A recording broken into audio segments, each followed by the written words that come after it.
ভাই হাসিনা কেমন মানুষ? নষ্ট হয়ে গেছে। আওয়ামী লীগের এত দায়িত্ব নিয়েছেন কিসের জন্য? শেখ হাসিনাকে হত্যা করার জন্য।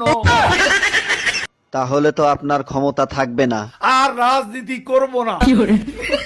কাদের ভাই, জয় তো আওয়ামী লীগের নেতৃত্ব দিবেন, আপনার মতামত কি? তার নেতৃত্ব বাংলাদেশের জনগণ কোনো দিনও পছন্দ করবে না, ঘৃণা করবে।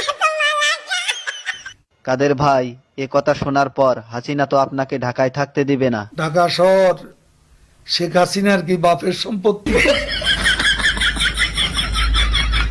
কাদের ভাই, আওয়ামী লীগ কেমন দল? এরা খুনি। আপনার কাছে শহীদ জিয়া কেমন ছিলেন? সে মহানায়ক, মহাবীর। আপনার দৃষ্টিতে মৌলানা নিজামী কেমন মানুষ ছিলেন? এত সৎ মানুষ রাজনীতিতে এমন